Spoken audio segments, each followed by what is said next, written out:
I chose to just in full autonomy own who I am because I was losing either way. I was going to lose on some level. If I stopped being who I was, I got depressed, I had anxiety, I was unhappy, I got sick. I literally, my soul was suppressed and depressed. And then if I shined through this experience, through life, where for a good portion of my life I felt alone in it and I felt party for one, you know, through a Yeah, lot of this, I chose that though. I'd much rather choose that. me too. I'd much rather choose that. And I really do feel like it just comes with life. It just comes with that soul experience.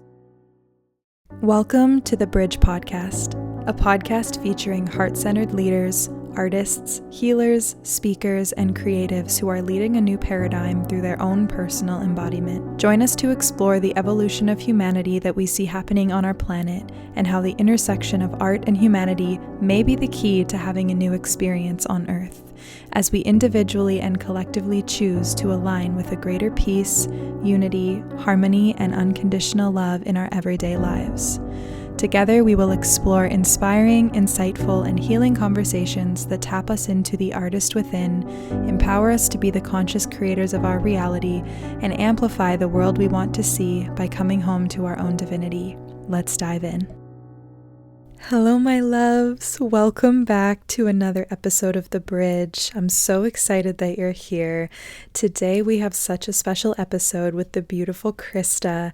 In this episode, we talk about everything from the art of exploring and owning your confidence and soul embodiment, how to strengthen your relationship with your psychic gifts and intuition, the power and infinite potential of living in your radiance, how a life of wonder, joy, and magic will lead you to an experience of liberation in your life and expression at any time, dancing with curiosity as a superpower, how and when to set boundaries to support your authenticity, when to lean in or let go in conflict resolution, how to be sovereign and know your worth, having the tenacity to be you and go for it, and anchoring that full audacity to shine your unique light.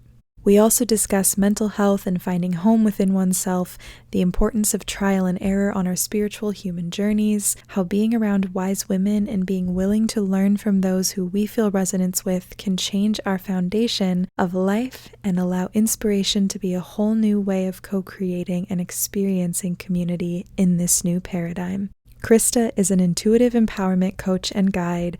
As a conduit, she empowers each human to become their own North Star, to handle, co-create, and dance with life. She has been an intuitive and artist her whole life and now guides and teaches humans to develop their unique energy blueprint so that a deep self-trust is woven throughout the soul, while confidence, healing, and growth can take place. I'm truly so excited for you to hear this episode. I'm so grateful that you are here. We hope it serves you deeply. Let's dive in. Welcome, Christa, to the Bridge Podcast. I am so excited for this experience today, for this conversation. It's going to be so juicy, so full of love, so full of magic. You are such a bright and radiant woman and being, and I'm so, so grateful to know you. You have so much wisdom. Your journey and experience and embodiment has been so inspiring to me, and I feel such deep resonance with you. And I know that so many women and so many people will from this. So I'm so grateful that you are here today to share your heart, to share your journey, and to just have some fun and dive into some really juicy wisdom together. So let's do it. Let's go. Let's get started. Let's do it. Looking so beautiful and radiant with the blue sky behind us. Well, you, Hmm. not me. Um, and I would love to give you a moment to introduce yourself to those who do not know you. Tell us a little bit about you, your story, your journey, whatever is on your heart to share today. Let us in and give us a little introduction. Welcome. Thank you for having me. Oh Yeah. my gosh, thank you, thank you. Yes, my gosh, it's been beautiful to witness you, Chelsea, in, us collaborating through dance and then me being able to see your beautiful soul's purpose come through and just see where your identity is at this time. It's freaking incredible. We're all being asked to actually feel that liberation and that freedom within that. And it's kind of a no-brainer, which is just fantastic. Just fantastic.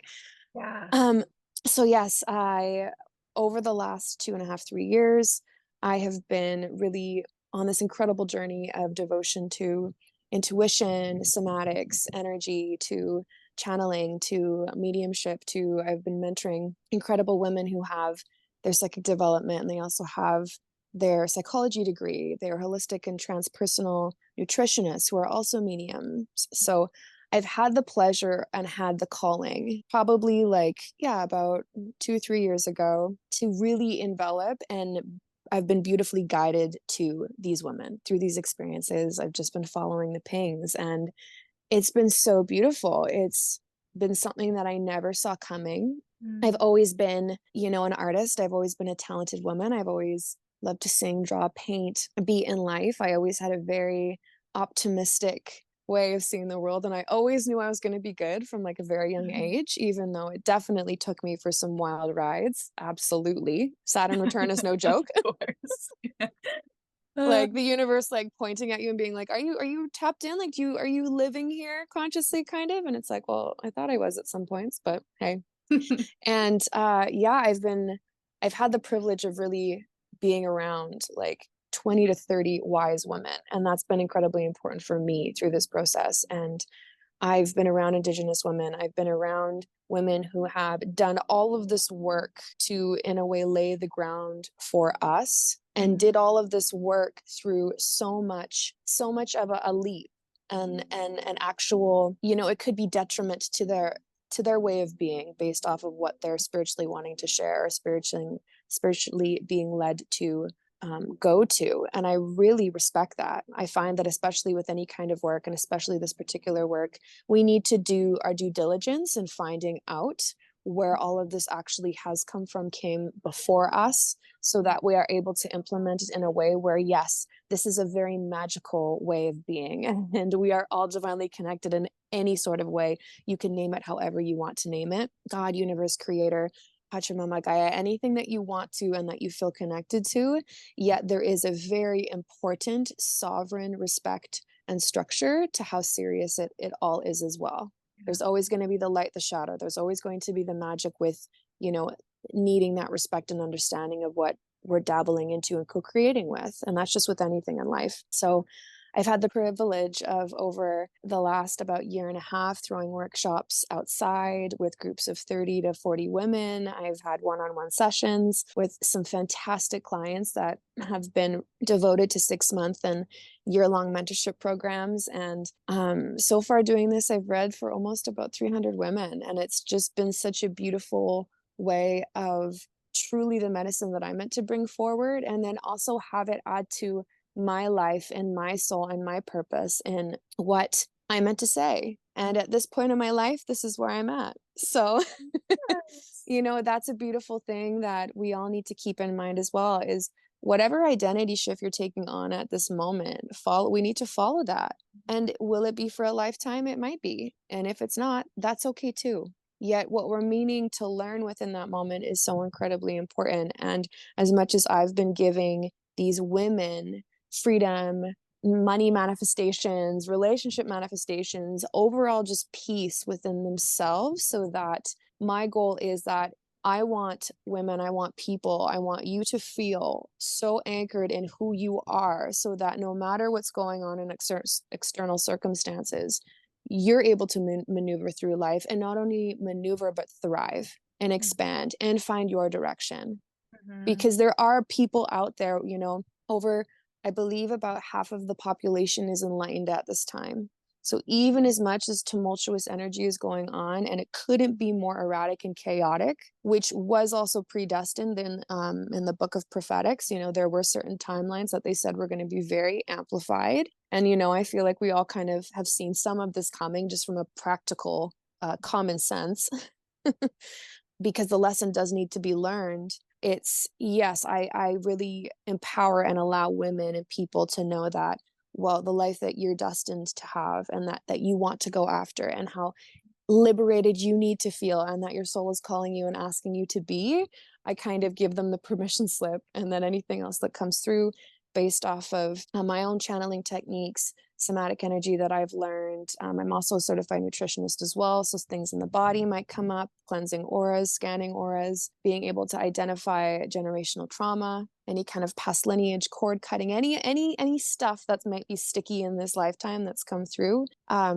It's the gold. It's the absolute gold for us to feel and become exactly what we're meant to become in this moment in time. And that is what I hope and give to people, to just send them on their way and just feel a huge sense of self and openness and freedom and softness too, while also embodying a huge amount of empowerment and strength in that as well, and power, because that is incredibly important. And when it gets to that sovereignty and within that, you're unstoppable. So yeah. Amen to that. Absolutely. Absolutely. So Mhm. beautiful. When you talk about being anchored in your power and in that embodiment and being so sure of who you are, no matter what it is that you're experiencing, can you tell us a little bit about what your journey was like getting to that place within yourself? Were you always that way? Was that always easy? How did you get to that place of such confidence and sovereignty and soul connection? And where did you kind of start from? Absolutely. Well, it's funny that you bring this up because I was looking at some, old photos through my baby book, and I Too always yesterday. All my right? family photos with my mom. Yeah. I know, we're all feeling it. I told you, Yeah. that beautiful Mars in Cancer with all of us being in this Piscean energy, because that's obviously what I apply to within sessions is someone's astrology, their astrocartography, kind of all of that, their human design. And Mhm. yeah, so at a very young age, I always knew what I wanted, always. If there was something in front of me that I wanted it, I grabbed it. And I had this unwavering amount of joy, Mhm. unwavering amount of joy.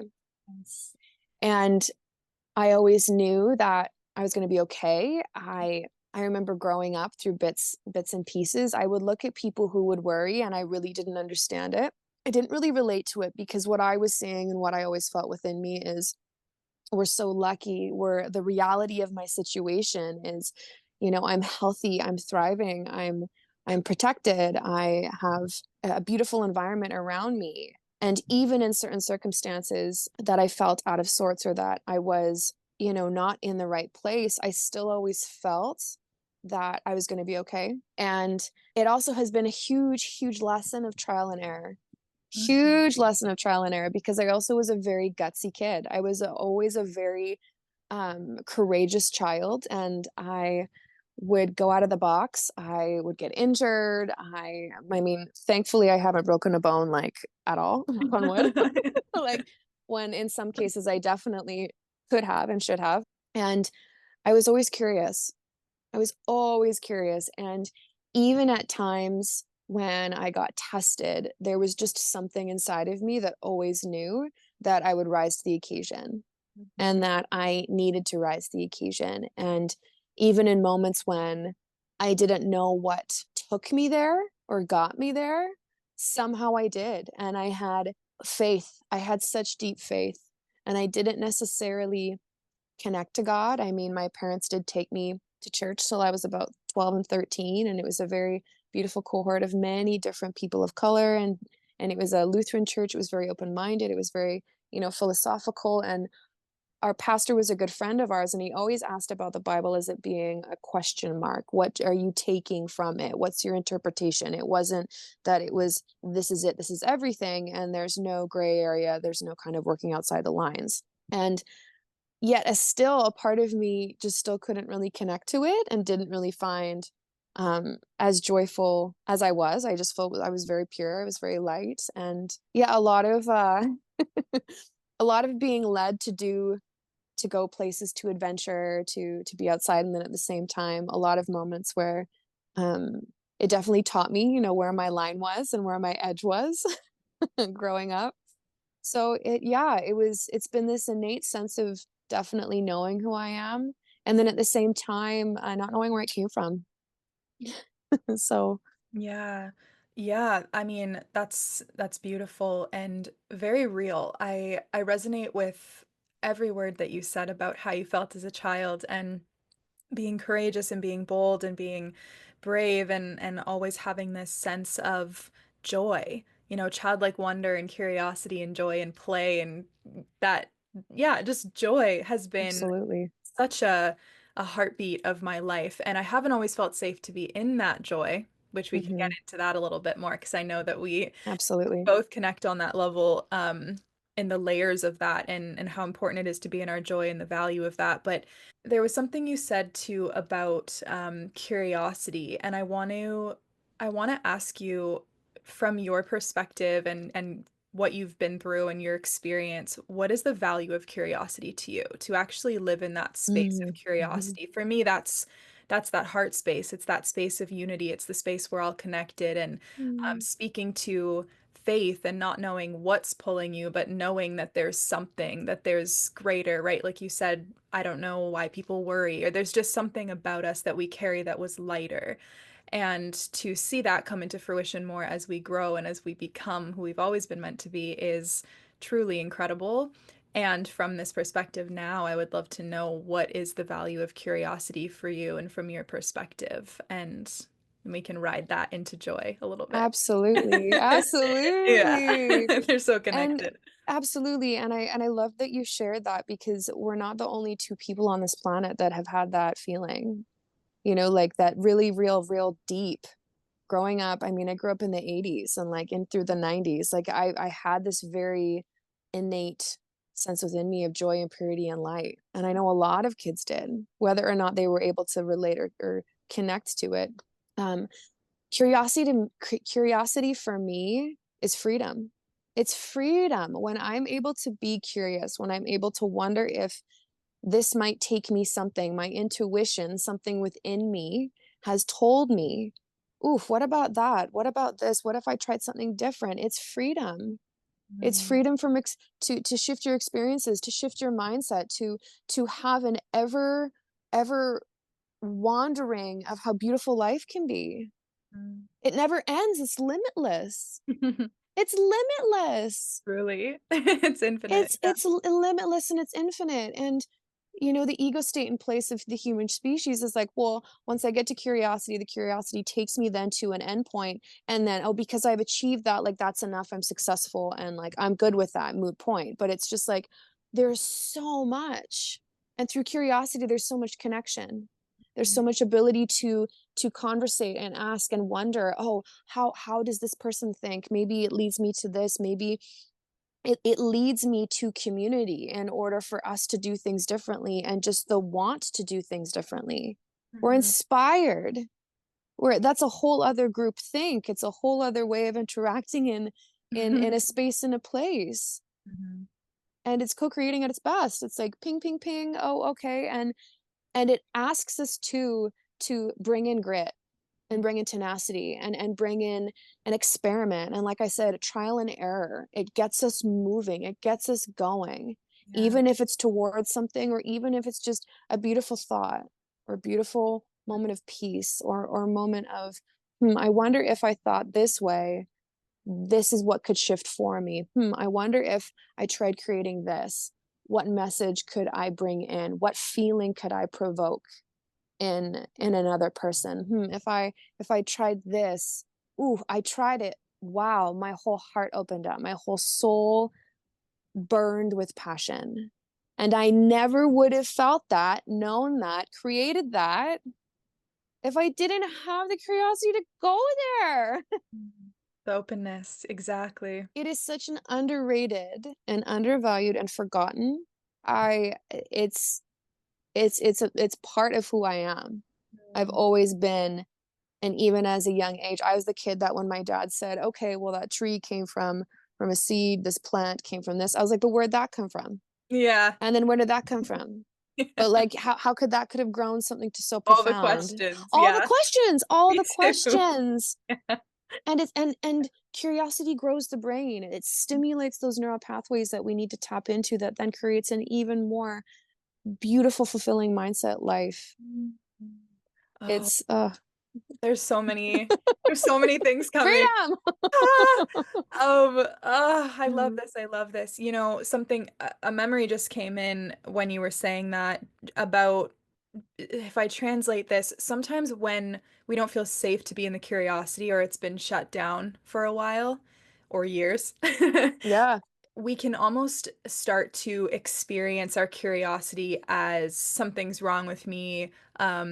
Oh, I'm insecure. Oh, people don't like me. Oh, all of these shadowy expressions happen. And I just went through something like this a couple months ago, which is what came to mind. And just in the clarity of the truth of inspiration and love and what we're talking about right now, it's so easy to see that experience through this lens where when we do not feel safe to be in that curiosity and in that inspiration, in that joy and that natural expression that's very radiant and very powerful, it can get distorted and it can shift into all these different Absolutely. experiences that do not feel good, nor are authentic to your blueprint. So I'm going to go into a question with that. And one other thing that I wanted to say in reflection of that beautiful piece was I've really come to experience that the more light we've anchored in, the more we're in connection to the depths of life, of love, of spirit, of all of it.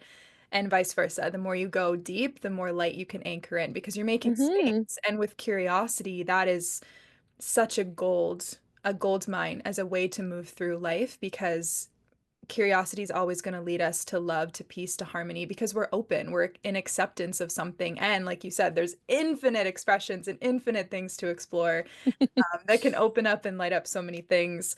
And so to bring all that together and speak to the joy and the curiosity, have you ever not felt safe to be in that full radiance, to be in your heart, to be in that childlike space? Were you ever faced with or met with resistance from people, from parents, from life, in ways where you doubted that or you struggled to actually be in that embodiment? And if so, how did that affect you and how did you kind of move through that? The answer is absolutely. Good. Yes. Yeah. It's interesting when people share, and in regards to my experience growing up, where for the most part it was very safe. It was loving. Yeah. It was I had a roof over my head. I was fed. I was I enjoyed arts. I enjoyed sports, and then at the same time there was an incredible amount of conflict, incredible amount of energy. I realized I had a session with one of my mentors years ago, and she asked me in the very beginning of all of this, when was the first time I felt energy? I felt it when I was about 6. Mhm. And I was actually thinking about this last night and even into this morning. Being this joyous, radiant light of a being, I'm the trigger. Yeah. So I either way a good portion of my life Yeah. I couldn't win. So it didn't so I, yes, had this overwhelming amount of joy and this overwhelming amount of tenacity and vivaciousness and curiosity and confidence. And then at the same time, I felt like I was fighting against an audience or an energy that was constantly criticizing me, constantly picking me apart, constantly telling me to like, no, no, you're too much. Why are you so happy? So that's come with it. Mhm. And I remember getting to a point one day, I think I was about, you know, 23, and then I ended up going to therapy for some things I was working through, which I wouldn't change for the world. It literally it's so important to go to therapy, and any kind of therapy that's, cognitive behavioral kind of a therapy that has you progress instead of just kind of leave you without any tools. I chose to just in full autonomy own who I am because I was losing either way. I was going to lose on some level. If I stopped being who I was, I got depressed, I had anxiety, I was unhappy, I got sick. I literally, my soul was suppressed and depressed.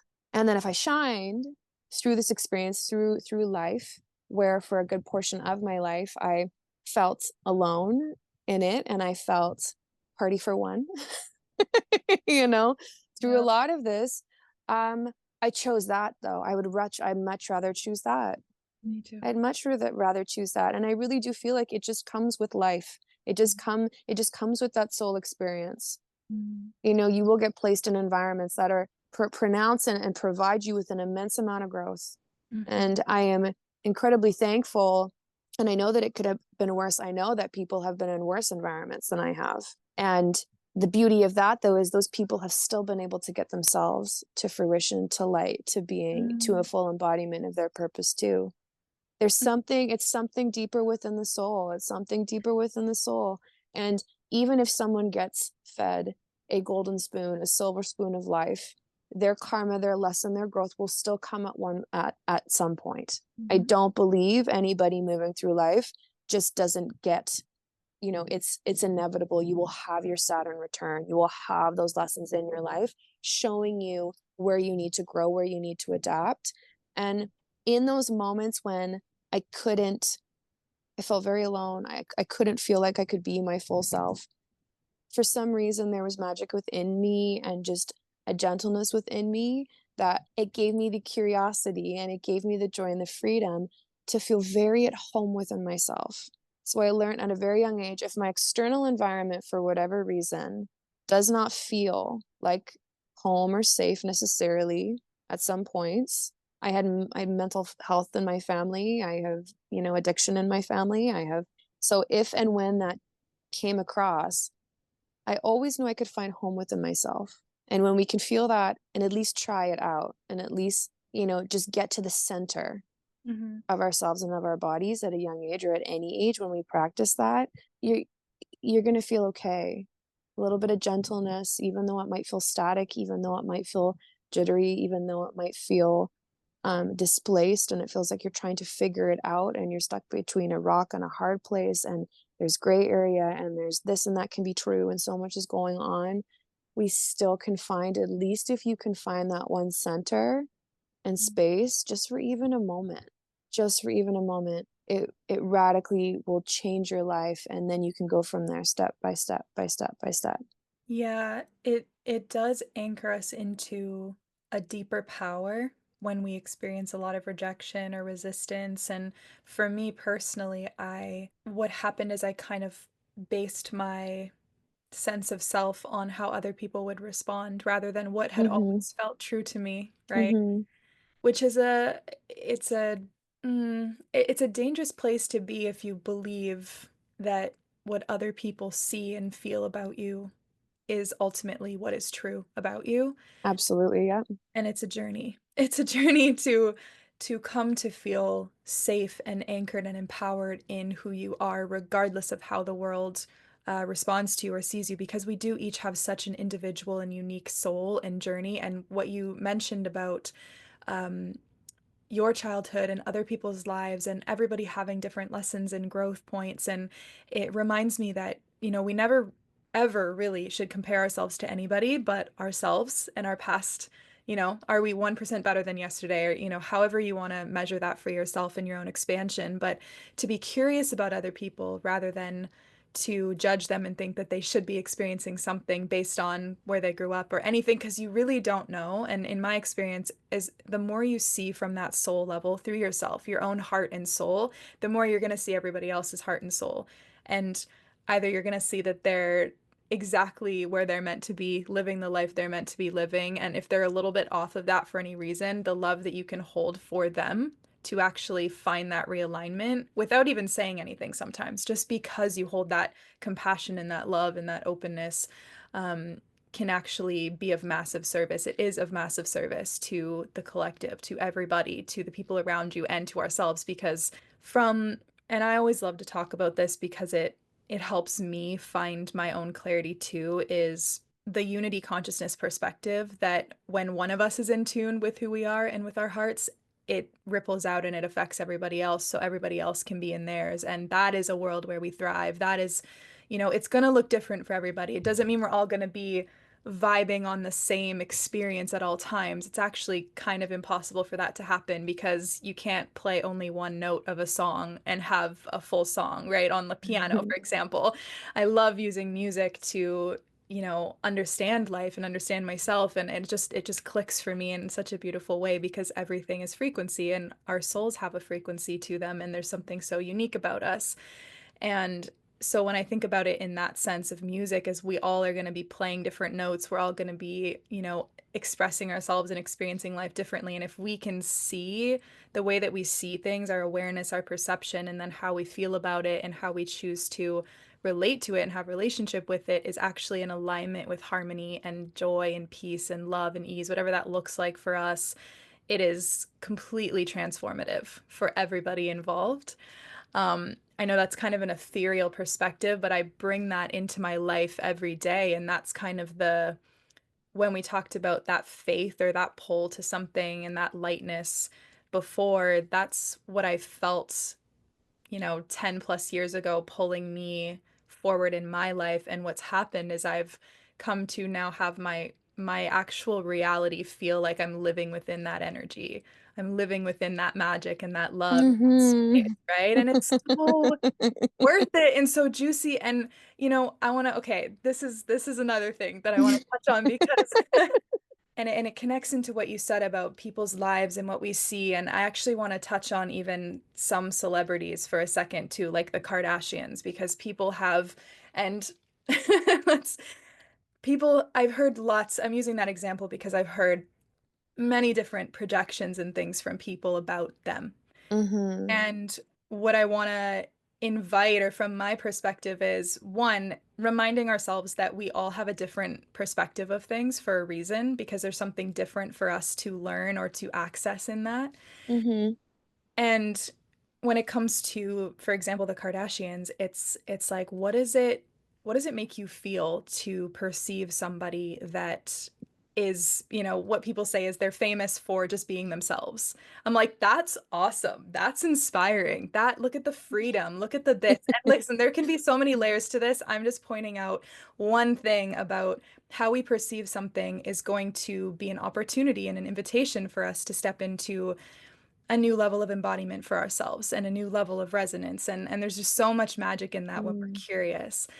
And we never really know what's going on in somebody's life. And to connect that into my own experience of feeling Mhm. that lightness and that joy and that freedom and that abundance, it doesn't mean that there has not been so much shadow and so much struggle and so much challenge, but that should never make us feel like we cannot be in that radiance or in that joy and receive good things, and to be able to hold both and know that the shadow and the challenge is only there to really amplify the good and the heart and the truth and the connection. And there's so much learning that can happen in it, but there's such a blessing in all of the challenges that you face. And especially when you don't feel like you can, that's what I wanted to connect it into and ask you your experience is feeling that privilege or the perception of privilege, and being in joy and in lightness when there's either things going on in the world or um fear or projections from others. How do you kind of meet that and move through that and give yourself permission to still radiate or to still be in that joy? And have you ever felt like, even with the struggle, because I also felt that too, is because I'm the one that everyone says has wisdom and is so mature, is so confident, and is a dancer, Yeah, this and that, and they forget what comes with it, what can come yeah, with you it. have, Absolutely. how do you give yourself that permission and not take that on? And did you ever feel like you weren't allowed to struggle because of the privilege, and then also not able to embrace the privilege because, Hear you. Yeah, yeah, yeah. what was your I'm picking experience? up what you're putting down. Yeah, yeah, yeah, yeah. I can only speak for myself in the sense of I know my privilege as a white woman. I know that. Like that's just that I know what that is. I also, with that being said, innately within me, and I embody this and I can say this with all of my heart, soul, sincerity, and sovereignty, is I have always had an incredible amount of empathy and compassion for other people. And with having the privilege, but then also understanding that we are souls having an experience through this lifetime.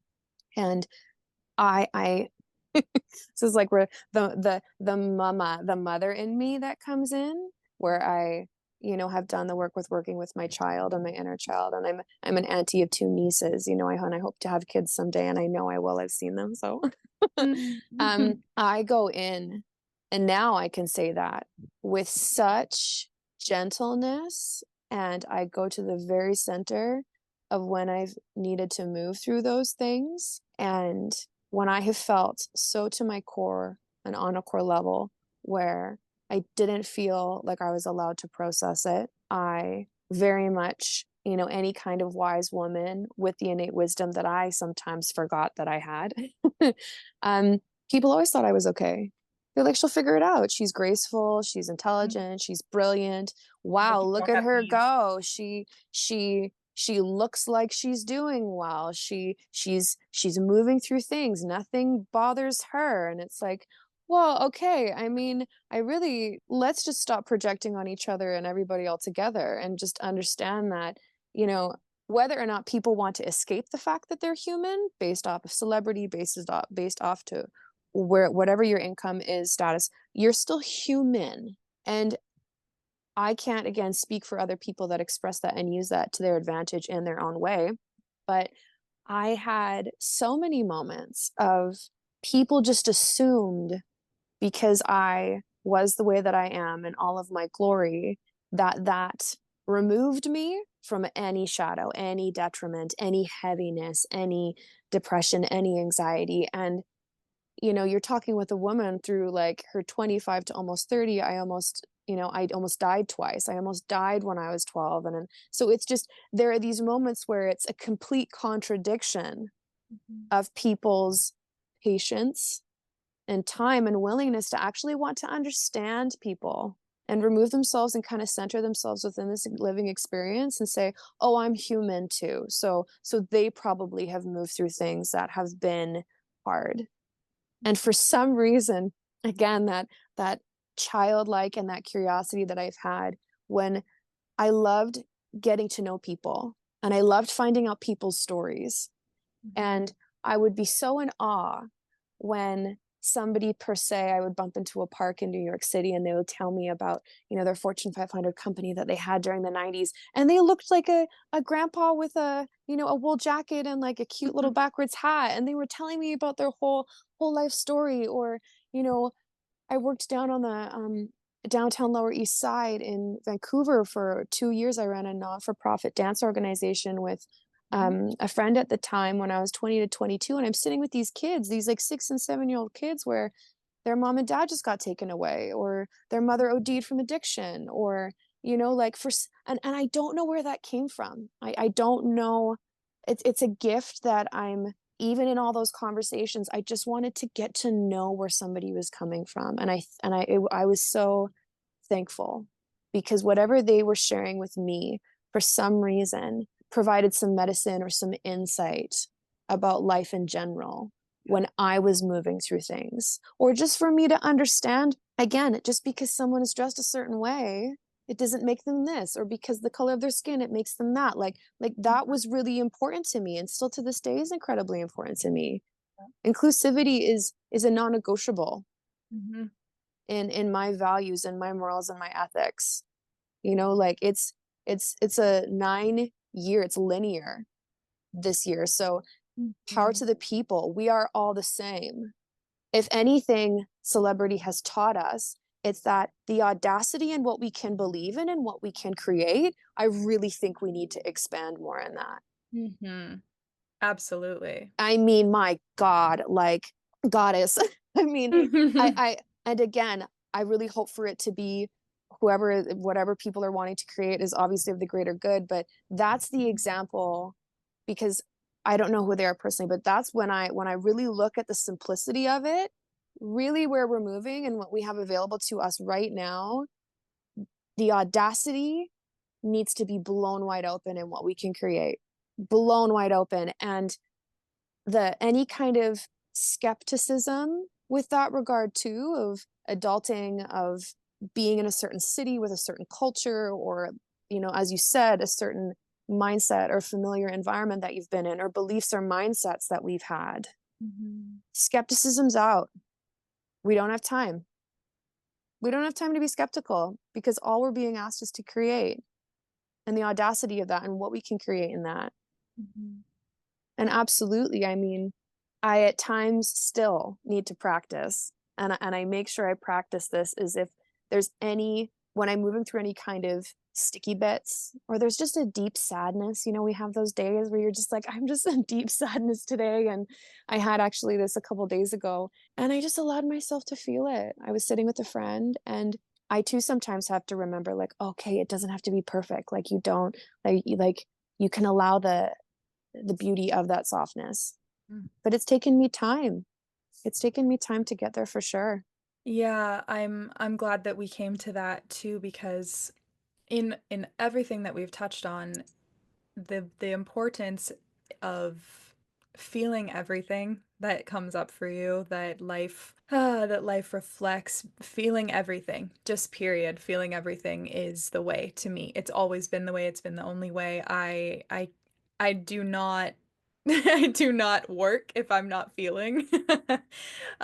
Just even what you're talking about stepping into, and how what we don't have time for, and what is so alive in the energy now and this year specifically, is we have to look at why we don't feel safe to be in love, to be in inclusivity, to be in that space of the heart, because a lot of people will be so used to judgment and so used to fear. But innately, I feel like most people, if not every single person, has that same knowing within them.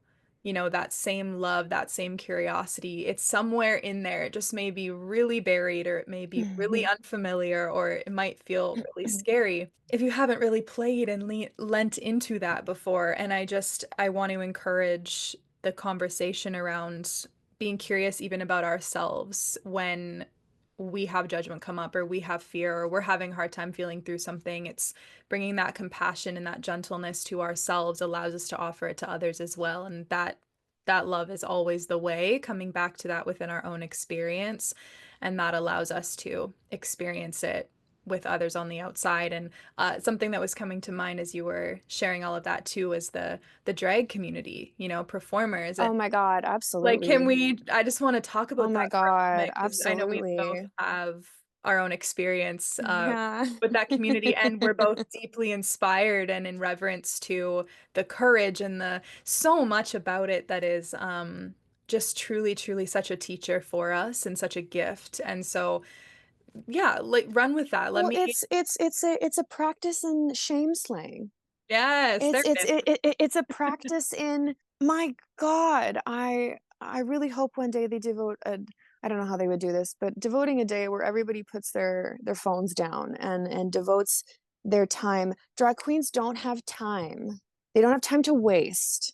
I saw my first drag show when I was about 24, and again, always been pretty much a confident woman, always like just been who I am. And I went and I saw, and it is a privilege to be in their energy. It is a privilege to understand even pure liberated freedom of expression, the taboo of it all. Oh my God, it is so yummy. It is so allowing. It is so out in the open for everybody to just like react to and respond to. And it's courageous and it's authentic.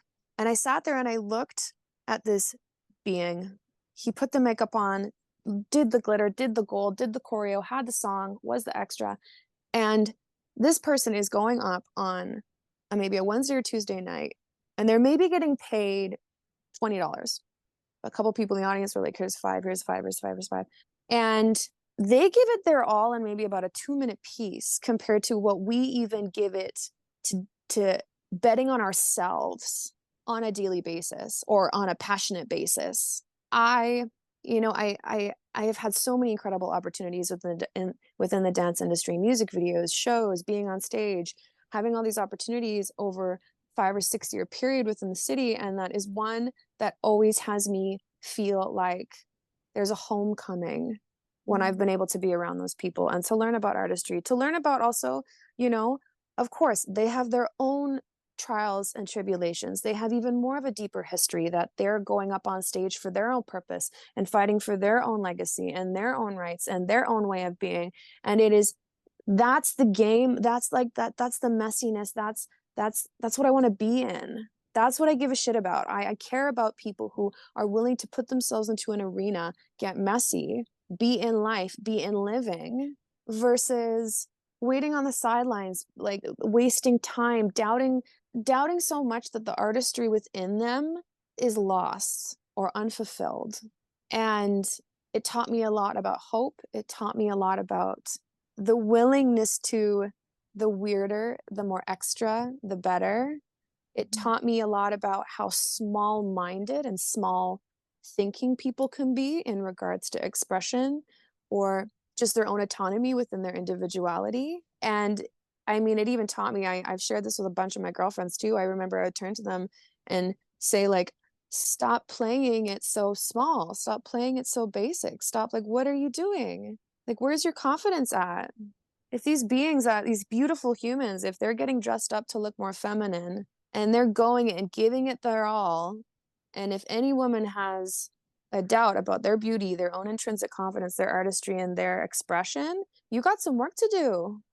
You got some work to do. And maybe it's just as simple as, like, starting tomorrow, fuck it, brand new space, brand new space and place. Because even in regards to this work that we do, you know, bringing it into what you had said previously about having to move through this with gentleness, yes, and understanding and compassion, we also have to be disciplined in that too. We have to sit down ourselves sometimes on those days and say, today, I'm going to have more boundaries with myself. And even though I might feel before I think, I'm going to start being more disciplined while being gentle. I'm going to bring in that. I'm going to be more expressive and more confident, even though it feels like I'm going through exposure therapy right now. Totally. Yeah, Even it's if it, the worthiness and audacity to be seen is what was coming through, you know, that's such an example of, and showing up like the universe created you exactly as you are to be center stage in your life. and they fight for it. They do. They fight for it. Yeah. I'm not talking about pick me. I'm talking about show them what you got. What they work for. Yeah. Put it out there. Mhm. Meet it halfway. Fight for it. How bad do you want it? And just for the also pure fact of the joy and the camaraderie and the just the love Yeah. and that in itself too. Yeah, you know, I watched one season of Drag Race, and it was Canada's Drag Race Oh for a yeah, reason. Iceland. And I was so inspired. I was so emotional. And the one thing that touched me the most, aside from just the pure creative art of it all and how much they accomplish in such a short amount of time, is just absolutely bonkers. And is the relationships and how they treat one another. And I'm Mhm. like, so many people I feel are missing that, how much healing and evolution and growth and power and connection is happening in these spaces. And listen, it doesn't have to be your thing, that's fine, but have, you know, that humanity, that heart of your own humanity to see that and to recognize that and to let that inspire you in your own life, in your own way, and just Yeah, yeah. lit, you Yeah, know? I mean, they can be spicy too. I mean, Oh let's like, yeah. you know, Oh yeah. I've been backstage too. I had a couple friends be at Yeah. Canada's Drag Race, and you know, just as much as they love one another, they're also like, "Watch out, cunt! I got you!" Like so, you know. But So it's, you there's a little know, bit of that too, which is yeah. healthy. Which is Yeah. healthy. Yeah. Yeah. You It is. know, It's the beauty of the humanity of it all, because it's all part of the humanity, you know, and making art, absolutely. and that's a lesson to all of us, is how can we make our humanity more of our art, how we live our life, what we create, what we choose, how we speak, like all of it. Just your life feeling like art to you is the point, I think. Well, Uh, absolutely. And yeah. also, is it about the art or is it going to be about you making it too personal and you taking it too personally? Because I guarantee you, a good majority of incredible art is put out there, and that person, that being, that soul has no idea Yeah, how if someone's going to like it or not. totally. And they're in awe of the response that they get too. Mm. So there's that dance as well. Like, oh, how can I be an open channel for what needs and wants to be created without me getting into that human way of being of saying, oof, ooh, what if this, what if that, what if that? Like, stop. Like that's kind of very common in this day and age as well. Like we just take, I really do believe some things way too personally. And all of a sudden we've given up our freedom, we've given up our strength, we've given up our power to a post, to a person, to an image, to a way of us needing to do certain things, when the magic of what was just relayed to you was Mhm. given to you like on a silver platter of what you needed to do.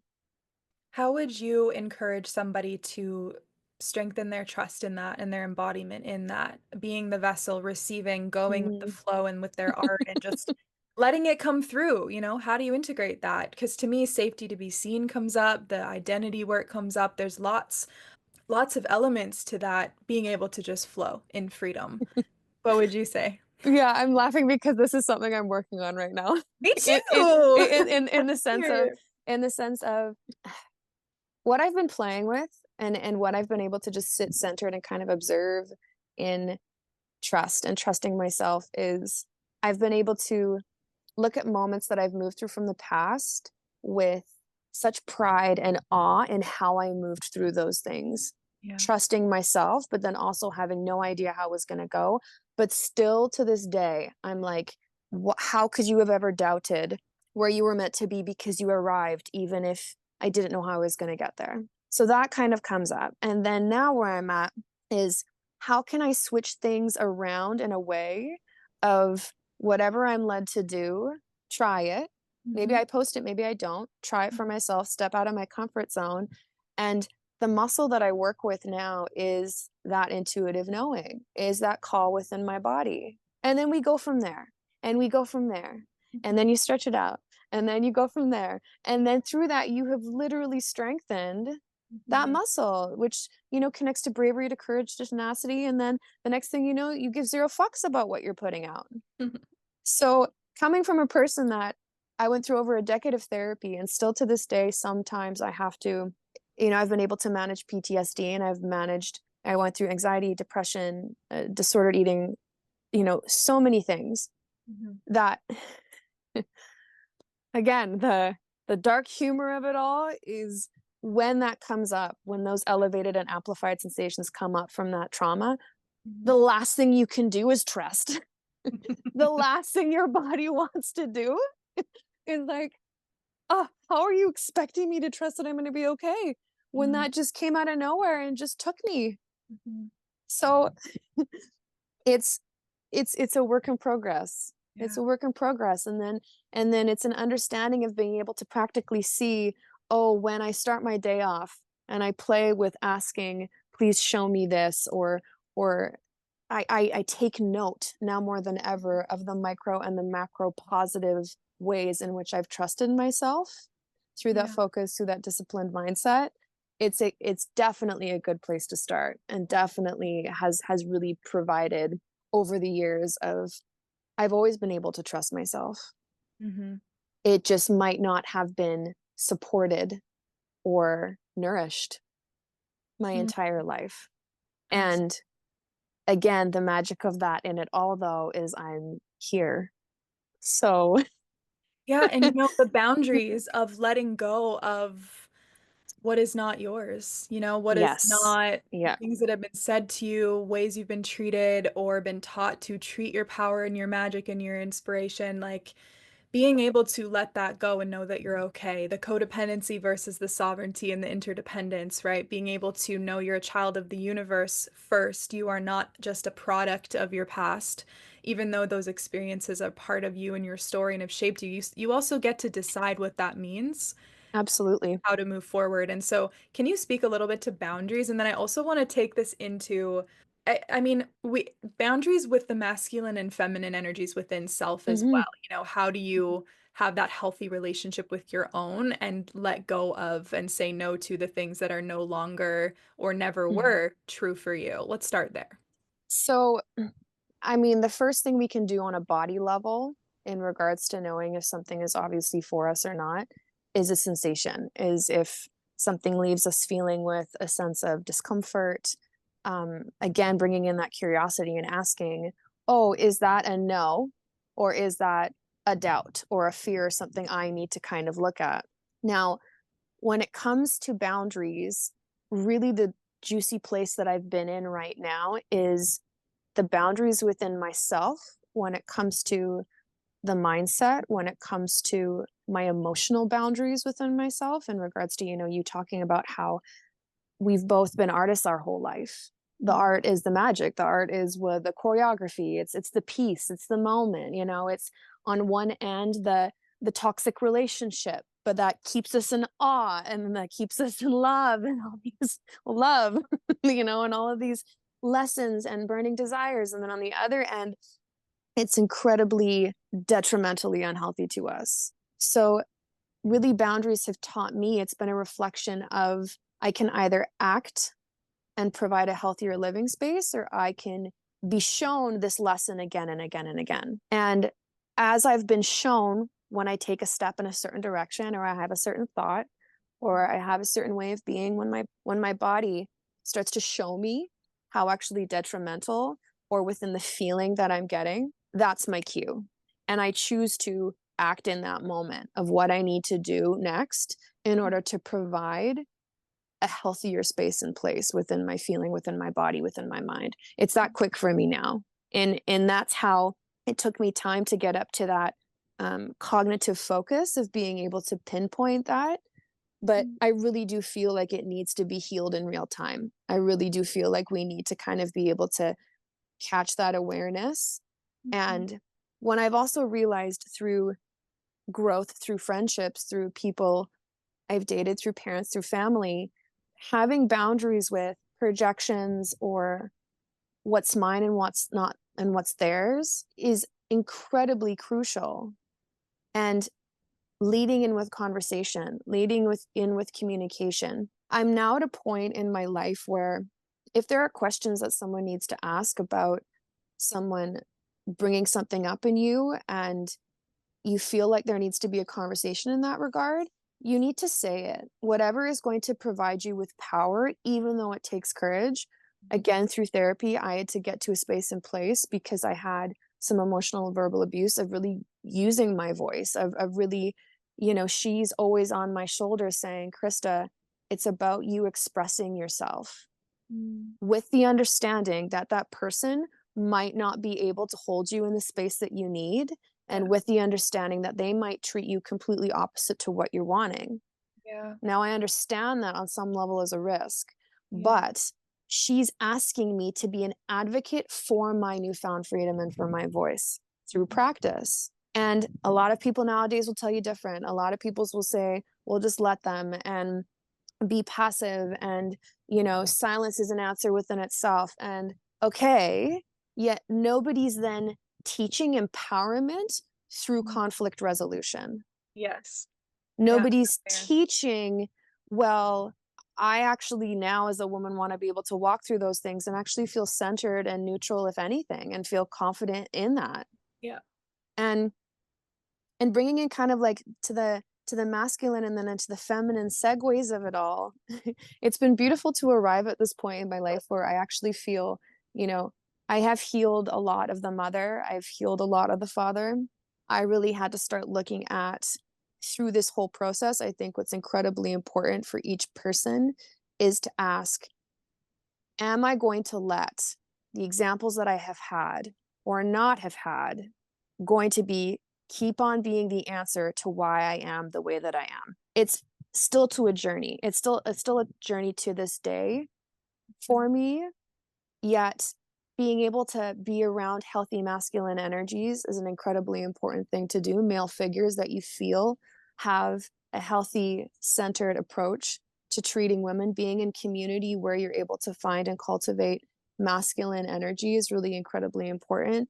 And then being able to come into that realm and that identity of, what kind of mother do I want to be? Being around women and understanding that for me, I'm not impressed or want to be around a lot of hyper assertive women, even though I know the whole boss mentality and the boss culture is like so game right now and everybody's really amped up for that. Yet I'm in more to the femininity of still being an incredibly successful entrepreneur and being in that receptive mode, because that also is my natural state and place. I feel sometimes people don't actually know what their natural state and place is. And I'm also a woman that has incredible amounts of fire in her chart. I can definitely feel and be more of a masculine energy. That doesn't mean though, then like I am still a woman. My natural state is still to receive, is still to be gentle, is still to be soft, is to be relaxed in my space and place, to feel love and be a mentor to women and young girls. And it's the most balanced in the most beautiful way that I've ever been in. And interestingly enough, it's money and love are exactly the same. Mhm. So anything that we're needing to learn through partnerships, through balancing out that masculine and feminine, is the same arrival point of embodiment of money, of embodiment of value, of worth, of oof, money energetics. Like, wow, I love it. like it's such a potent, incredible space and place to Mhm. be in. Mhm. And it's really important as well too to surround yourself with women or people, because when we get quiet and ask ourselves, who do we admire? What women do we look up to? What men do we look up to? What men do we want to be around? What kind of partner do I want to have? And we actually take the time to be centered within that. A lot will take you from there. A lot will lead you from there. And you will have to heal rage. Rage is a very important emotion to feel. Yeah. You will have to heal and bring in forgiveness, and you will have to heal that Mhm. harsh mothering critic, that punishing voice that we all have in ourselves through physical movement, through expression of art, through again communicating, speaking your truth to certain people that have been in your life, parental figures or not, that really you either admire or really that have not shown up in the way that you needed to. Because I do feel that we are at a point now where, regardless of family or friends or not, it's a new timeline. So we'll find our way. Yeah. And really, when I've gotten to the space and place of being in this now balanced masculine and feminine, I'm in a season of definitely dropping into more receptivity and Mhm. dropping into more of a receiving, because in the beginning for sure I felt uncomfortable with not doing things Mhm. and not taking action, and of course that was just a dysregulated nervous system, and of course it was just a very unhealed way of being. And then anytime I'm working on a passion project, what really gave me a cue through all of this is, oh, that's my healthy masculine wanting me to take action towards this because I love this, Mm. because it's legacy, because this is something that's important for me to stand for. Ooh, I love that. You know, it's so it's been such an incredible journey in that regard. And still it is. And still I do again need to practice a little bit more forgiveness, or a little bit more, I've realized through softening that I at times have had way too high of an expectation on myself. Yeah. And underneath that was again a little bit of confusion, anxiety, Mhm. um, feeling all over the place, a little bit of dysregulation, a little bit more being in my brain than in my intuitive mind. So a boundary that you find in any regard is a good boundary when it brings you back to a feeling of centeredness. You feel connected, you feel relaxed, you feel Mhm. calm, and you feel safe. Mm. Amen. Mhm. What are some of the ways that you have a regulated nervous system, that you keep one, that what are some of the Ooh. practices, the Oh, I tools love for this. you? Yeah, give us the juice. That's like Oh, I the love this. most important things we can do daily. Yeah, absolutely, absolutely. Uh, uh, First, I'll apply it physically. One of the things that really, really helped for me when I was going through one of my first accidents, and I was very much like thrown out of my body. As simple as it is, one, I would need to take a shower to kind of loosen up my body every morning to kind of get into that feeling of not so much stiffness or soreness. I really took the time of feeling the heat in my body, feeling the water drop through my body. And I'm talking about doing this for 20 to 30 minutes while I'm in the shower.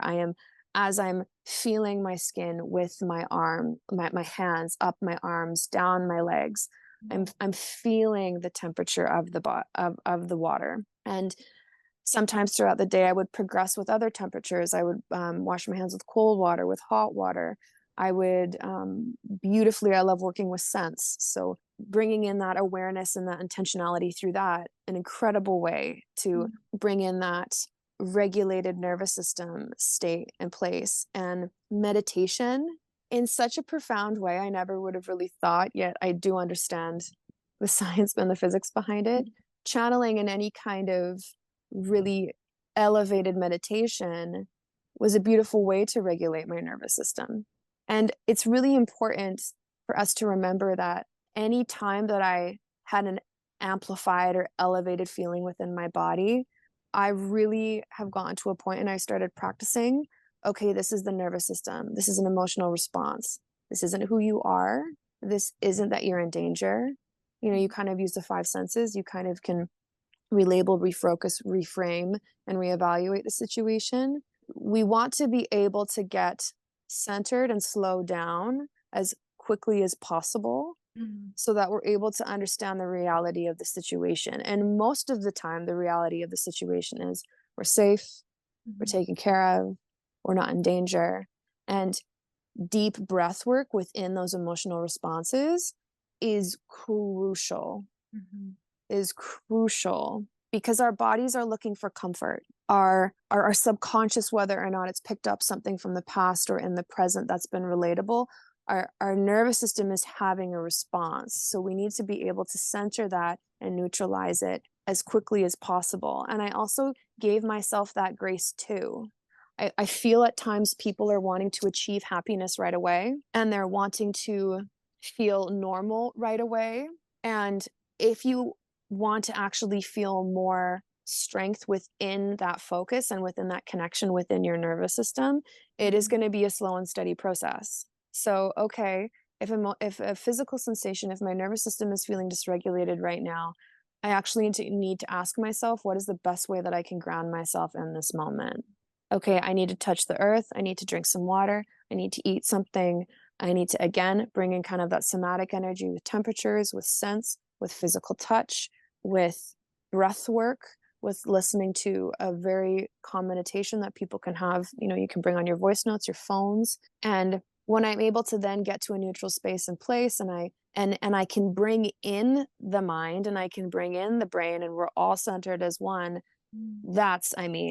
that's the win. Yeah. Because then I can plug it in. Okay, I've anchored it in.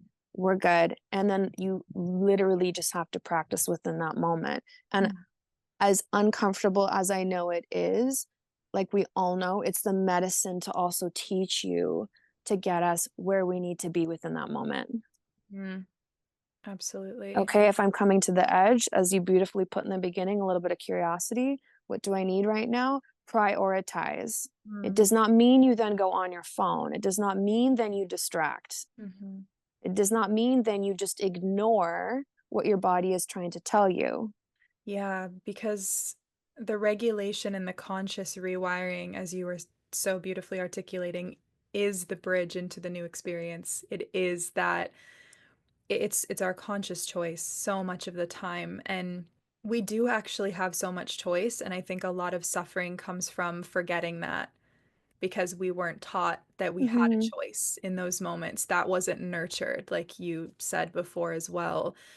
And We didn't have meditation, examples either. You know, we kind of had a lot of yes, extremes. yes, So, totally. you know, when you see a little one, a little kid, a little girl, and they're acting up and they're really getting caught up in their emotions, that parental figure, that moment is the right time to then calm them down because whatever response they're getting to is out of reality a little bit.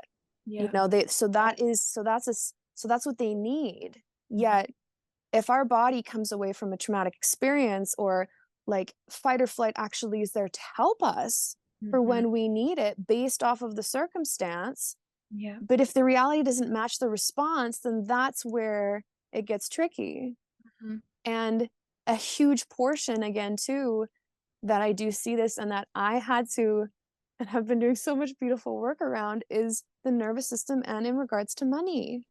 We aren't able to I feel that we're stepping into a new day and age where money and the energy of money is completely changing. And I'm not just talking about Bitcoin or crypto or kind of like financially where we're going in that regard. It has been common, yet maybe we just haven't been able to see it. There wasn't the conversations around it, there haven't been discussions around it. But there's this huge playing field of the conversation of money, of being it, having it be readily available for everybody, of it being we can make money out of thin air right now, which is absolutely true. Yet, how the nervous system comes into play in regards to you receiving that, pushing things away, feeling that it's possible is a whole other ballgame, especially when it comes to you being an even more spiritually attuned being. There are people that can make incredible amounts of money and they just have always felt, oh, I'm really calm and cool and collected about it. Hasn't really bothered me. I've always been intelligent enough to make something of it. You know, a lot of people have been acquiring income and capital through huge day and age, and a huge majority have been men. And the beauty that I'm sitting into now and how I've been able to get to a point now in this space and place of how relaxed and how neutral and how beautiful I feel being around money, playing with money, receiving money, knowing my value, understanding that it's a fast energy, doesn't like stagnancy. It's a receptive energy, it's a co-creative energy. And if we're wanting to bring in more income, bring in more money, do, 30, 40K months in that regard, the reality of receiving those numbers and looking at them and then receiving them into your body is a whole other playing field, even though we might feel that we're worthy of that and that we can obtain that because we're also being shown that we can. Yet in all of it right now, what I'm realizing, and based off of, I'm bringing out an offering in the next 2 days and I can't wait, is when you start regulating your nervous system and when you are able to get to a space and place of becoming at least neutral in regards to how it ebbs and flows and being able to hear what it needs and then listen to what you want to create with it on a very organic, receptive level, it is the most relaxed, restful, calm space and place that I at least know that I want to be in. And as I said, love and money are exactly the same frequency. Power and love, exactly the same frequency. So when we start being able to dance with the idea that it's all connected and the core of it is definitely your nervous system, us being able to obtain any kind of abundance is limitless. And us being able to also know that, as you said before, shortly before we started, how is it going to come together? I have this big leap that I want to do. How's it going to come together? Initially, right away, you're thinking about stability and money, because also that's what we were practically taught, 15, 16, 20 years ago. Right. And of course, you need to be taken care of, and that will come. Yet that's what's being asked of us too, in regards to what you said when it comes into trust. We're so quick to forget our resources within ourselves. We are so quick to forget how dynamic we are as women and how we can show up and be available to that space and place to receive money, because money's fast. It wants to come in its readily available source. We miss opportunities all the time because we don't necessarily see, like we've talked about, the literal abundance around us. So it's beautifully and interestingly enough, when I had a client come through, we were talking a little bit more about finances, and I've done somatic healing. I've done cord cuttings. We can go into generational trauma and find out what that block is, what that lineage and where that comes from, clearing up beliefs and everything. Through that, there was a timing of like her relationship got better with her partner because it all applies to that. It's all connected within that regard. And then her femininity came in and softened. And he was able to see how receptive she was and how he stood in more of his sovereignty within him being masculine. And they were all able to have a common neutral conversation when it comes to money and income, which a lot of people are completely unaware of how distorted or how unregulated they are just in regards to money. I mean, I definitely used to feel at times when I would open up a bill or when I would look at certain things, or, I need to have this to be set, and I would push away love, or, it just was not. It's again all of this societal ideals or ways that people are telling us how to live. So it was beautiful. I was quite happy for her, and she was just so ecstatic. I was like, well, there you go, honey. Like, she's like, I'm really good in love. I'm really good in life. I'm like, okay. Slay. It's a beautiful example because it is true, and you said perfectly, it's all connected, and you can shift one thing and it can shift the rest of your life. And I always say to my clients in my community is, what is the thing that feels accessible to you right now? What is the thing you can shift today? The thing that feels clear, the thing you feel inspired by, the thing you have the capacity for, because that integration process is such a multidimensional dance. It's nonlinear, and sometimes we are brought into focus with aspects or blocks or things from long ago. And we want to remember these tools, remember how to ground ourselves, remember how to regulate our nervous system, remember to bring the truth in and meet and rewire that experience when it comes up. And when we practice that, it does get easier. You know, the moments are still challenging. Like you said, a big trigger, a big essence, you know, comes up and comes through the body. It's a lot sometimes, especially if there's a combination of things triggering us and the world is a little wild, you know, there's lots going to be going on always. So your your awareness, your nervous system, your consciousness, your relationship to your emotions, your soul, you know, how you move through life and experiences is your greatest gift. And I wanted to say that too, is the thing I value the most is being able to be that safe and loving space that can bring people into that truth within themselves, that wisdom, that empowerment. You were talking about that at the beginning as well, you know, is having that heart for humanity where you could go anywhere and for yourself as well, but you could go anywhere, anytime, and be available to be love wherever you go, however that may ask you, to just really be able to meet people and see people in many different experiences and expressions and be able to meet that in love, I think is something I value so deeply, and it's always my focus. It's always on my mind, and it fulfills me too. There's a selflessness in that, but also a humility and a curiosity because I always get to learn. I always get to lean into love. I always get to expand and have beautiful conversations, you know, beyond myself or beyond who I was the day before. And in order to do that and to live that way, my nervous system regulation and my spiritual connection and all of that has to be solid because it's the foundation, you know, it's the center. Well, it has to be strong enough so that even if you're ebbing and flowing, even if you're kind of on an influx, you're good. Because what we're also looking through all of this and what you're so beautifully articulating as well is adaptability. Yes. So that's the focus. And even though these amplified feelings, emotions, sensations will come up, you've been ready for this because you've been getting ready through your practice, through you working that muscle, through being an advocate for yourself, through Yeah. choosing to exposing yourself and being who you are with a huge fuck it. There's people out there that want to join me. You know, sometimes we also spend too much time thinking through some of these things too, right? So the sooner that we can get centered and anchored and us being able to be in life as well and flow through life, that's the gold mine. That is the sweet spot. That is the juicy, yummy honey liquid sauce right there. Yeah. Because that also shows you the influx of how incredible you are. That gives you even more self-assurance and self-confidence. And when we tap into that, that expands everything. Mm-hmm. That makes everything move faster tenfold. That gives you the freedom to then be present. The reason why we want to anchor ourselves through any kind of nervous system regulation is so that we can be free to be present in the moment and to enjoy it. To be in the joy. To be in the What? joy, to be in the That's the joy. point. And Yeah. I'd like to see, and a season of my life that I'm enjoying is I'd like to see people not be so stuck in these healing loops and a little bit more of trial and error, a little bit more of like, oof, okay, I'm going to kind of come to the edge and kind of work this muscle a little bit.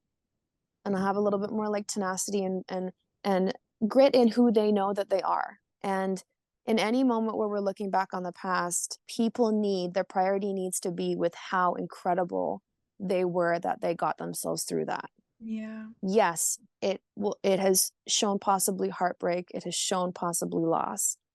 Yet we always underestimate and undervalue how we got ourselves through incredible things.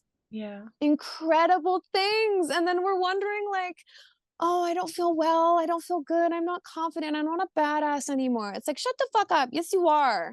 Like, look back Yeah. and have it be enough. Okay. Maybe you're looking for change and growth. Do something differently here. Because I guarantee you, when you asked me at the very beginning, 5 or 6 or 7, she knew exactly what she wanted and she went after it. So why does that have to be different now that I'm in my 30s? Yeah. I'm bringing back that inner child too that was so sure, and that Right? 18-year-old self who was so confident. I'm like, okay, yeah, Yes. you're my teacher now because I need Yes. that, right? Yeah. Yes. We'll meet in Because the middle. absolutely, because everything is an underlining of that. Yeah. The affirmations that we connect with so deeply, or that you know, that under any artist, under any artistic expression, the curiosity of their child was there and is present Yeah. always. That's even more a reinvention and a renaissance that we're going through right now. You know, yes, you do the inner child healing. Then after you feel the inner child, the angry teenager's pissed. You deal with the angry teenager, and then you know step into that adult, that woman, and that parent.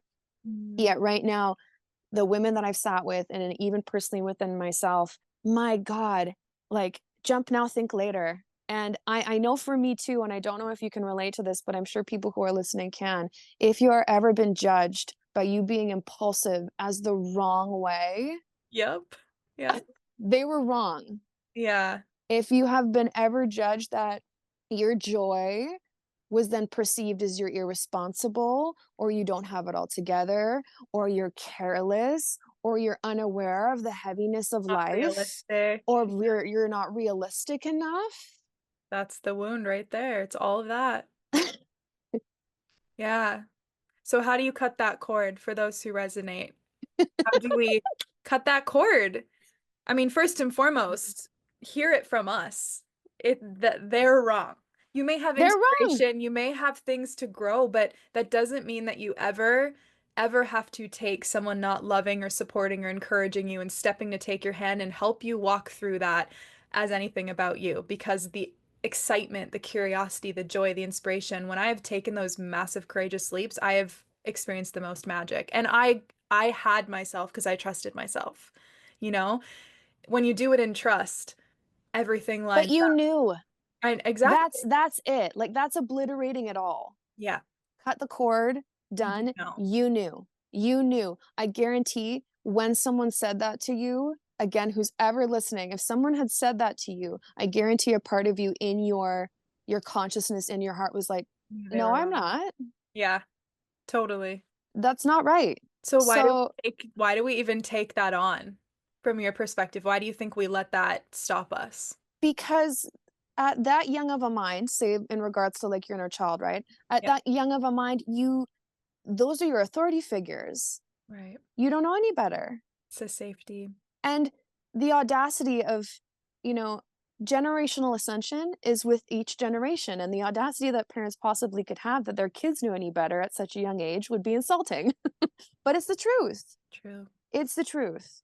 So to cut that is to go back to that knowing. You Yeah. knew, you knew. We know when we're being little shits.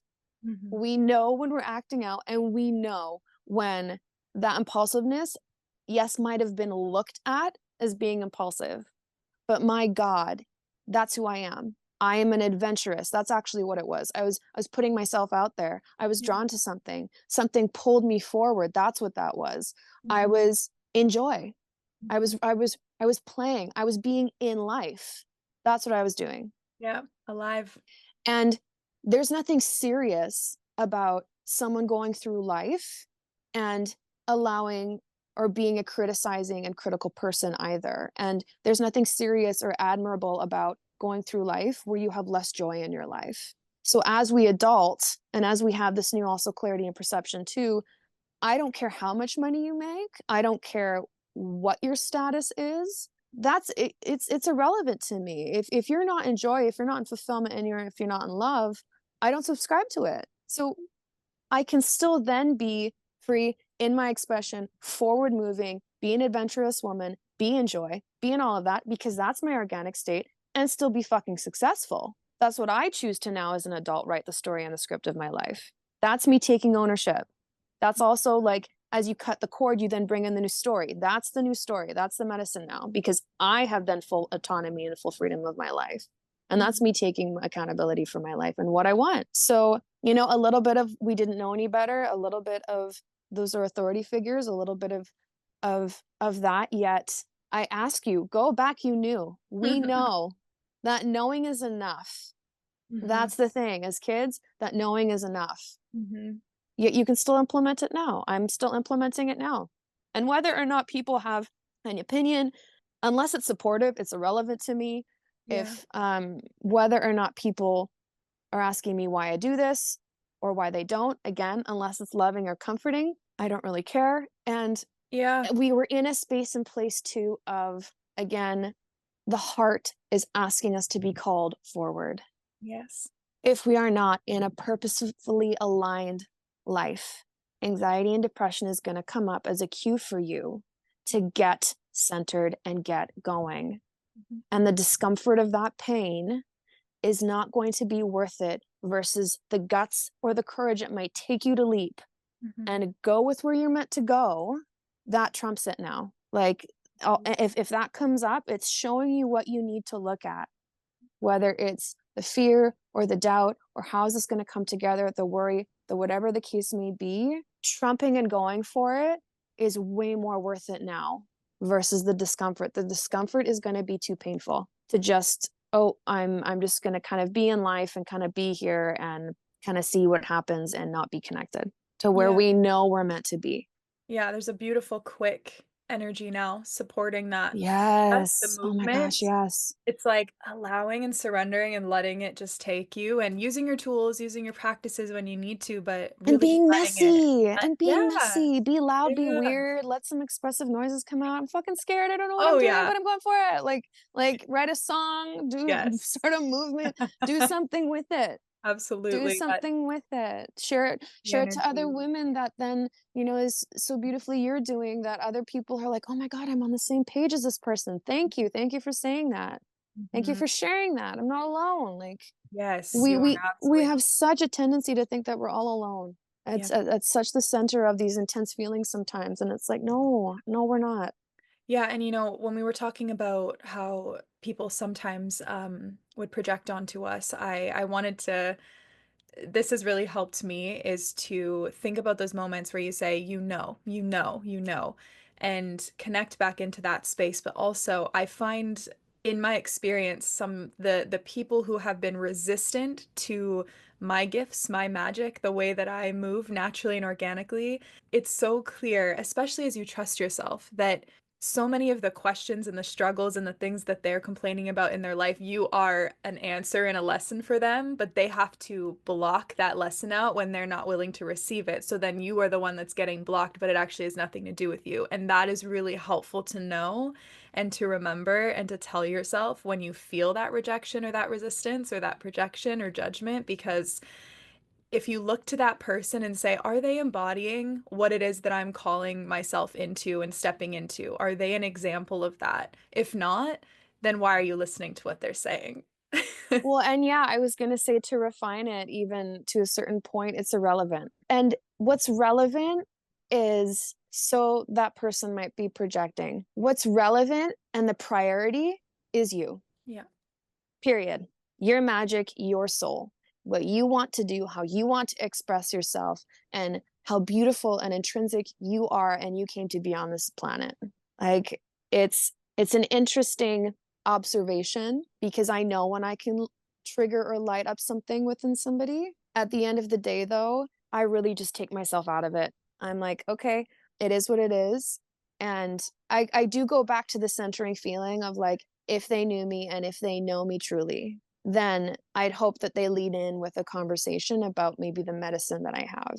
If they don't, there is so much, everybody has their own karma on this planet and on this lifetime. And there are certain people that we are a part of that to then lead them to medicine. And there's a huge part of it we're not involved in. And Yes. it's none of our business. It's none of our business. And I can't insert myself into people or take on other people's things when I got my own journey.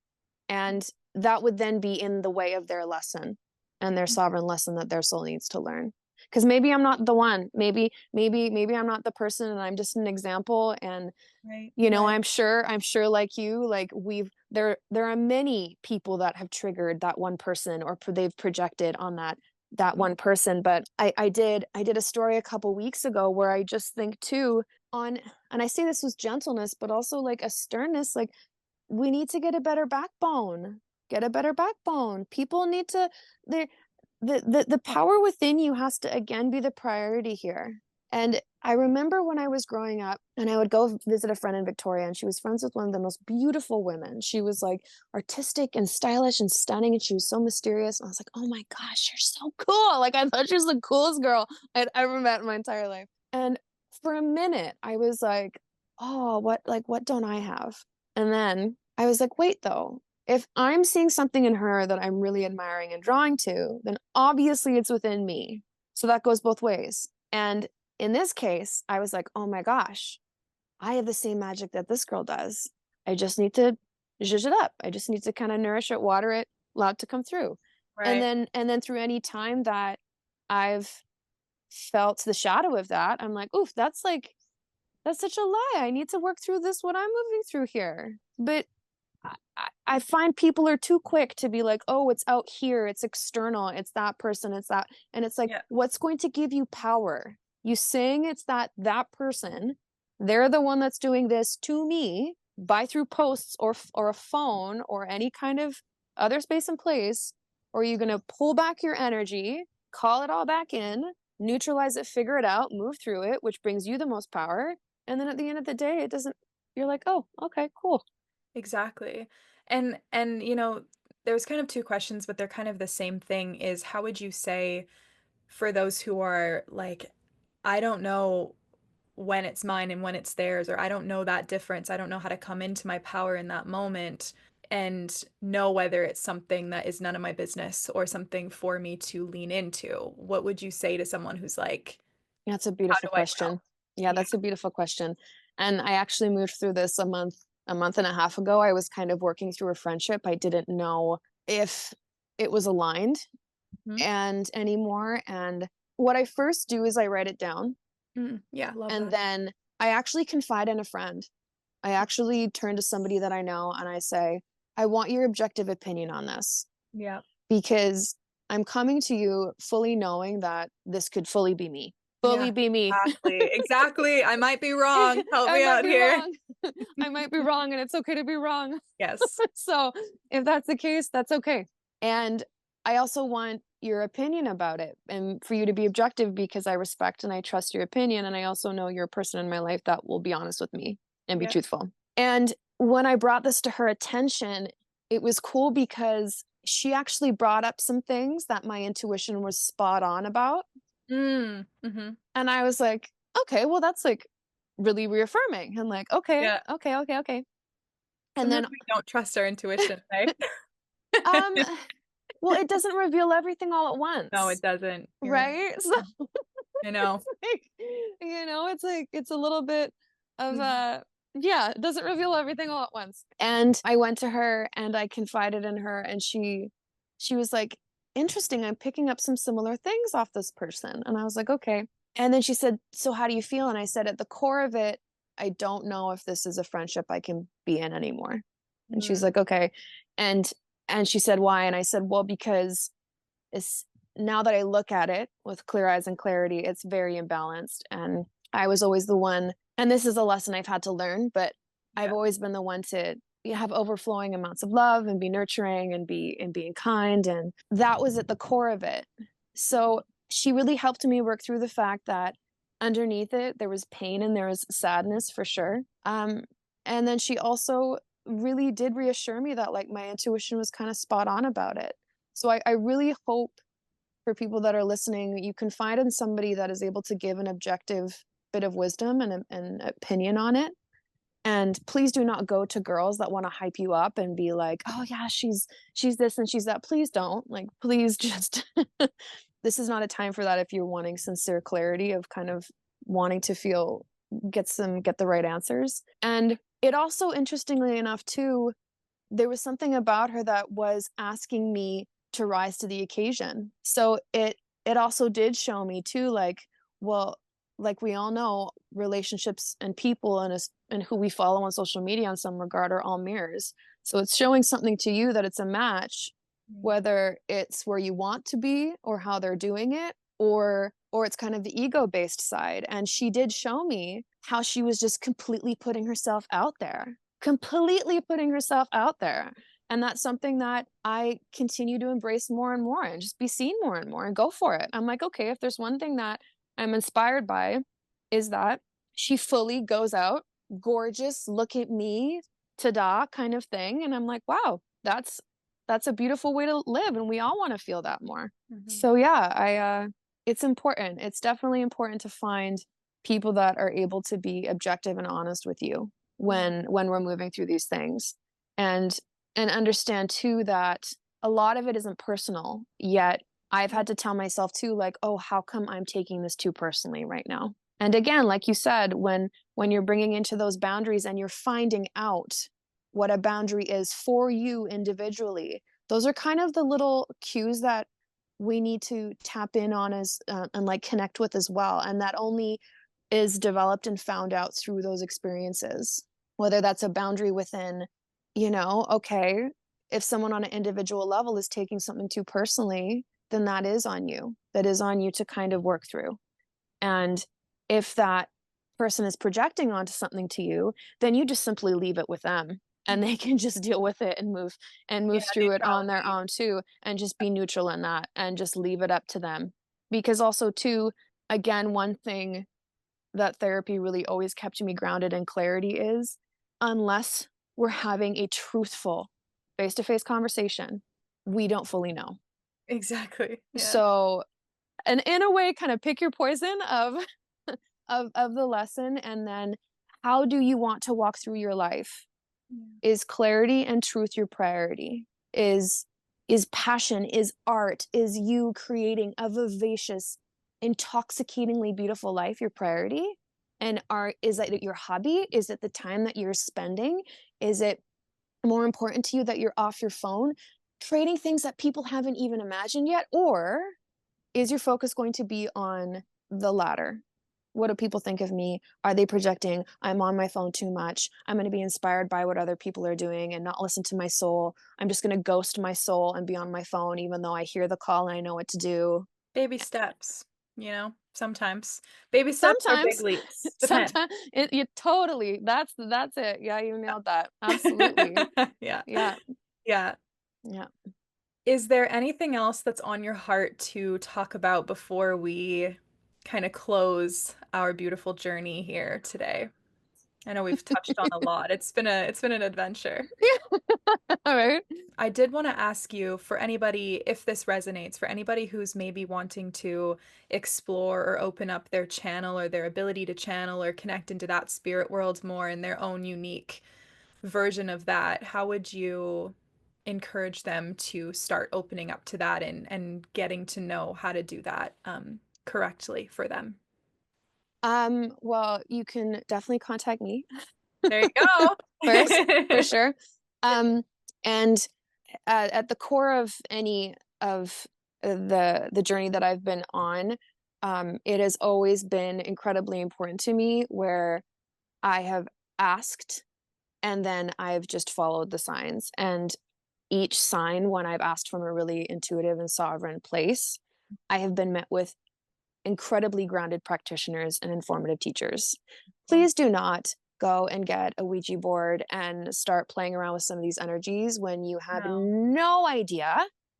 No idea. Please, Learn first. please, spiritual ascension and quantum leaping are very different, are very different processes. So please do your due diligence. Playing with an oracle card, a tarot card, any kind of divination, is simple, is light, yet I still say ask and make sure you're bringing forth any kind of information and energy with the highest and greatest good on the very simplest of scale. So wise women, look to women and ask, and look to your community. Go online and find women, again, that you feel a resonance to in a healthy way. Incredibly important.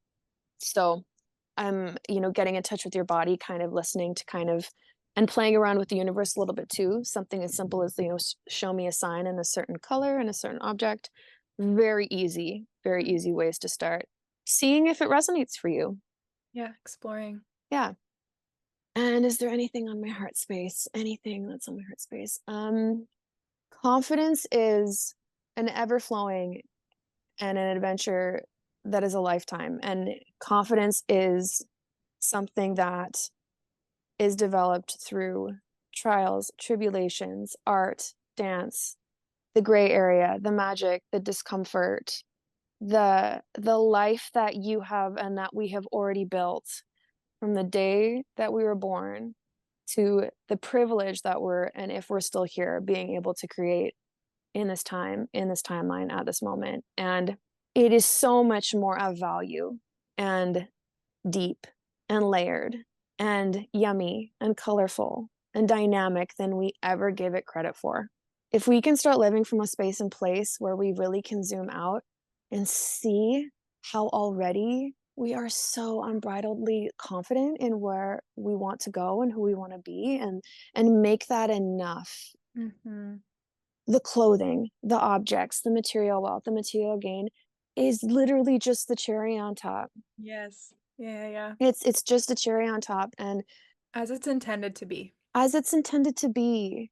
And I would really hope for any young listeners, early 20s to mid 20s, please do not feel like you need to try on things that aren't for you.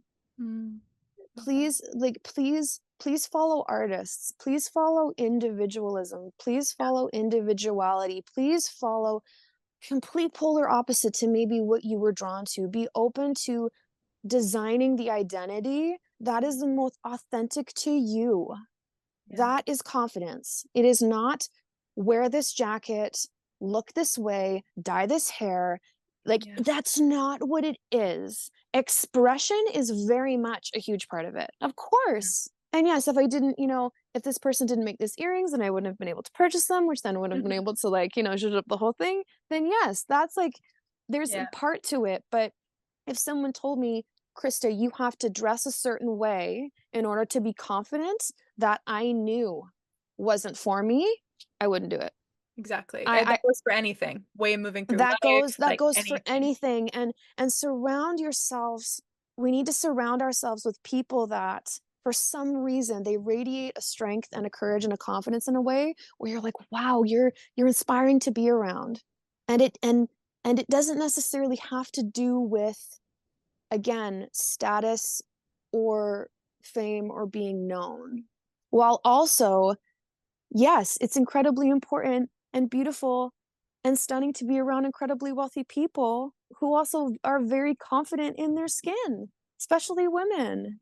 So it's just as much as finding your purpose in life, just as much as enjoying life, traveling, experiencing all of these things, confidence is something that is just as layered. It's just as layered. And again, it's enough. And I want you to take stock of the life that you've had so far. And I guarantee you, even if you've been through hell, even if you've been through a lot, I guarantee you, you will see things in your life that you have moved through with such grace and such awe. And it gives you all the confidence in the world to be exactly who you are right now. Yeah. So it'll always be there. It'll always be there. It'll always be there. You just got to look. I didn't know that was going to come through, but that's what I wanted to. To finish every episode, I love to ask the beautiful guest, do you believe that your embodiment can change the world? And if so, from your space of that new earth embodiment, what would you tell the world right now? If you had to broadcast out, what would you want to say from your heart? It already is changing the world. Absolutely. Absolutely. Because everything macro started as micro. Yes. Absolutely. Yeah. And then what was the second part of the question? Sorry. From your embodiment of that planet, what would you want to say to the world right now? From the embodiment of the planet, what would I want to say from that space and place right now? Heaven on earth, baby. Being is the highest priority. Being is the highest point and the highest form of liberation. Is just being, allowing ourselves to just be. And it's that sitting in the sun and we close our eyes and there's a warmth and there's a centering and there's nothing in our mind or in our headspace but by enjoying that walk, enjoying the coffee, enjoying the breath of fresh air, enjoyment, enjoying the music, enjoying the dance, enjoying the sex, enjoying it's the air, It's living. That's what we're being, here for. being. Experiencing life, being. Yeah, it's that, because I do believe that this world is just going to become more of a test of how distracted we can be Mm, and how much more of a distraction it can become.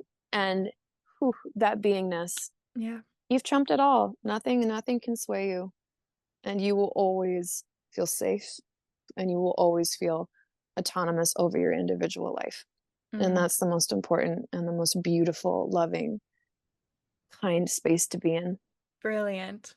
Well, thank you, Christa, for all of that wisdom and all of that love and just pouring your whole heart into this. And before we close out, can you tell everybody how they can connect with you, what you're offering right now, where they can find you, and anything you want to share about yourself? Yes, absolutely. I have 2 Instagrams at the moment. I just have Christa.raz as my more of my artist profile at the moment, and then I have Seer Coaching, which is my business platform at the time on Instagram, and it's c.e.i.r coaching and then underscore, and that is where all of my offerings of one-on-one mentorship, any kind of channeling or psychic sessions. There's also going to be a course launching, which will be fantastic, about an 8-week course on developing your intuition and psychic development and just autonomy within your anchor as a soul. And then the next offering that I'm launching in the next 2 days is a money march and money block offering, around like 30 to 45 minutes, around $88. And that's just where we go in and identify, clear and cleanse and cut and set you up to feeling relaxed, receptive in regards to any kind of finances, any kind of money that you're wanting to bring in, create, and just have more of a dance with bringing in that abundance and that money conversation, that money relationship. So, yeah. Well, beautiful. Thank you so Mhm. much, Christa. I'm so excited to share this and to receive all of the beautiful resonance that is going to come in. Thank you for your time and energy and your Thank presence and your you. love. We love you here. This is amazing. This was so fun and amazing. And yes, I thank you so much for all of your beautifully articulated, passionate, profound, present questions. You are very tapped in, and it's really going to be exciting to see where this goes for you, my love. It's going to be such a gift to everybody, but also just for yourself too. Truly, Hmm. both ways. Well, Hmm. thank you, beautiful. I love you so much. Love you too, honey. Thank you so much for tuning in to this episode of The Bridge.